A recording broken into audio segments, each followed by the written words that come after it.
ബഹുമാനായ പി തങ്കച്ചന്റെ നിര്യാണ വാർത്ത ഇപ്പോഴാണ് അറിഞ്ഞത്. ഇന്നലെ ഞാൻ രാജഗിരി ആശുപത്രിയിൽ പോയി അദ്ദേഹത്തെ കണ്ട. ഞാൻ അദ്ദേഹത്തെ എന്നപ്പോൾ അദ്ദേഹം ഐസിയുലായിരുന്നു. എന്നാലും പേര് വിളിച്ച് പറഞ്ഞപ്പോൾ അദ്ദേഹം കണ്ണു തുറന്നു.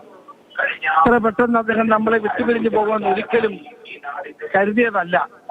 കാരണം പലതവണ ഇതുപോലെ ആശുപത്രിയിൽ പോയിട്ടുണ്ട്. അദ്ദേഹം അതിനെല്ലാം അതിജീവിച്ച് പുറത്തു വന്ന വ്യക്തിയാണ്. അദ്ദേഹം ഞങ്ങൾക്കെല്ലാം ഏറ്റവും പ്രിയപ്പെട്ട നേതാവായിരുന്നു. ഞാൻ KPC പ്രസിഡന്റ് ആയിരുന്നപ്പോൾ, ഉമ്മൻചാണ്ടി പ്രതിപക്ഷ നേതാവായിരുന്നപ്പോൾ അദ്ദേഹം UDF കൺവീനറായിരുന്നു. വളരെ പക്വതയോടെ കാര്യങ്ങൾ അവതരിപ്പിക്കാനും മുന്നണിയെ നയിക്കാനും പാർട്ടി താല്പര്യങ്ങൾ ഉയർത്തിപ്പിടിക്കാനും കഴിഞ്ഞ ആ സംഭവങ്ങൾ ഓരോന്നും ഞാൻ എന്റെ ഓർക്കുകയാണ്.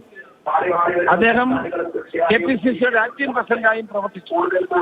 ആ സന്ദർഭത്തിൽ പാർട്ടിയെ ശക്തമായി നയിക്കുന്ന കാര്യത്തിൽ അദ്ദേഹം കാട്ടിയ പ്രത്യേകത ഞാൻ ഈ സന്ദർഭത്തിൽ ഓർക്കുകയാണ്.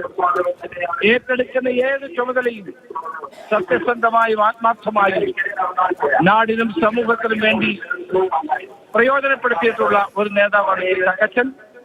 അദ്ദേഹത്തിന്റെ ഓർമ്മകൾക്ക് മുമ്പിൽ ഞാൻ ആദരാഞ്ജലികൾ അർപ്പിക്കുന്നു.